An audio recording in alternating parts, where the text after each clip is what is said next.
జై సీతారాం. రామరాజ్యం సీతమ్మలకే సాధ్యం. Male rule fail, female rule hail.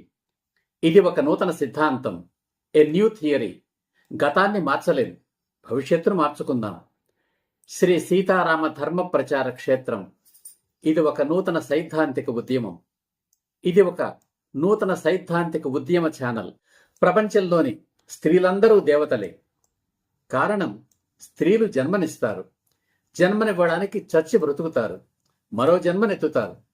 తమ అందాన్ని, ఆరోగ్యాన్ని, సుఖ సంతోషాలను త్యాగం చేస్తారు. అందుకే ప్రాణం విలువ వాళ్లకు తెలుసు. ప్రాణం విలువ స్త్రీలకు మాత్రమే తెలుసు. కనుక సాటి మనిషిని చంపలేరు. అందుకే స్త్రీలందరూ దేవతలే. All women are gods. ఏ కులం వారైనా, ఏ మతం వారైనా, ఏ జాతి వారైనా, ఏ దేశం వారైనా, ఏ వృత్తిలో ఉన్నా, ఏ వృత్తిలోనూ లేకపోయినా, పతివ్రతలైనా, పతుల వ్రతలైనా. పతుల వ్రతలంటే మహాభారతంలో ద్రౌపది లాంటి వారు. పతితలైన, పతియే లేకున్నా, అంటే అవివాహితలైన, భర్త చనిపోయినా, ఇల్లాళ్లైనా, విలాళ్లైనా, ఐశ్వర్యవంతులైన, అభాగ్యులైన, చివరిది కాని ముఖ్యమైనది, లాస్ట్ బట్ నాట్ లీస్ట్, సంతానవతులైన, నిస్సంతులైన, అంటే సంతానం లేకున్నా. ఎందుకంటే కొందరు మహిళలు కొన్ని కారణాల వల్ల సంతానాన్ని పొందలేకపోవచ్చు. కనుక సంతానవతులైన, నిస్సంతులైన, వారు వీరు అని ఏమిటి? ప్రపంచంలోని స్త్రీలందరూ దేవతలే. ఆ దేవతలకే ఈ ఉద్యమం సాధ్యం. సీతమ్మలాంటి ఆ మహిళామతలులే ఈ ఉద్యమానికి ఆధారం. మరి స్త్రీలలో చెడ్డవారు లేరా? ఖచ్చితంగా ఉన్నారు. కానీ వాళ్ళు తమకు తాముగా చెడ్డవారు కాలేదు. ప్రతి పురుషుడి విజయం వెనుక ఒక స్త్రీ ఉంటుందని అంటారు. అది ఎంతవరకు నిజమో కానీ చెడిపోయిన ప్రతి స్త్రీ వెనుక ఒక పురుషుడు ఉంటాడు. అతడు తండ్రి కావచ్చు, భర్త కావచ్చు, కొడుకు కావచ్చు. అదేమిటి? ఒక పరపురుషుడి వల్ల ఒక స్త్రీ చెడిపోతుంది, కానీ తండ్రి, భర్త లేదా కొడుకు కారణంగా ఎలా చెడిపోతుంది? అదెలాగో చూద్దాం. కుటుంబం గాని, సమాజం గాని హక్కుల పుష్పగుచ్చం మాత్రమే కాదు, బాధ్యతల సమాహారం కూడా. ఒక జంతువుకు తల్లి జంతువుని కాని, భార్య జంతువుని కాని, కూతురు జంతువుని కాని భేదభావం ఉండదు. అన్నీ ఒకటే.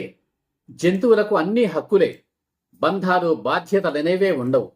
No relations and no responsibilities. కేవలం మనుషుల్లోనే బంధాలు, బాధ్యతలు ఉంటాయి. వివాహ వ్యవస్థను, కుటుంబ వ్యవస్థను, సామాజిక వ్యవస్థను ఏర్పాటు చేసుకోవడం ద్వారా బాధ్యతలు అనే తాళ్లతో తనకు తానే కాళ్లను, చేతులను కట్టేసుకున్నాడు పురుషుడు. తీరా కట్టేసుకున్న తర్వాత ఆ బంధాలను భరించలేకపోతున్నాడు. వాటిని త్రెంచుకోవడానికి ఆరాటపడుతున్నాడు, పోరాటం చేస్తున్నాడు. ఆ ఆరాటాలు, పోరాటాల ఫలితమే నేడు సమాజంలో నెలకొన్న అన్ని అనర్థాలు. సామ, దాన, భేద దండోపాయాల ద్వారా పరస్త్రీలను పొందడానికి అనాదిగా, నిరంతరాయంగా ప్రయత్నిస్తూనే ఉన్నాడు మగవాడు.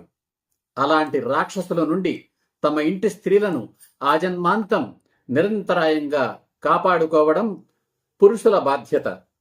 ఒక తండ్రి తన బాధ్యతను సక్రమంగా నిర్వహించలేకపోతే కూతురు చెడిపోతుంది. ఒక భర్త తన బాధ్యతను సక్రమంగా నిర్వహించలేకపోతే భార్య చెడిపోతుంది. ఒక కొడుకు తన బాధ్యతను సక్రమంగా నిర్వహించలేకపోతే తల్లి చెడిపోతుంది. ఈ విషయాన్ని మరింత లోతుగా ముందు చర్చిస్తాను.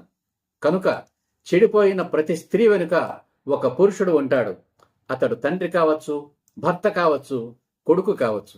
కనుక స్త్రీలు చెడిపోయినా, చెడ్డవాళ్లైనా దేవతలే. ప్రపంచంలోని స్త్రీలందరూ దేవతలే. ఈ సరికొత్త సిద్ధాంతం, ఈ సరికొత్త ఉద్యమం నచ్చితే లైక్ చేయండి, సబ్స్క్రైబ్ చేయండి, మీ బంధుమిత్రులందరికీ షేర్ చేయండి. లైక్ చేయించండి, షేర్ చేయించండి, సబ్స్క్రైబ్ చేయించండి. జై హింద్, జై సీతారాం.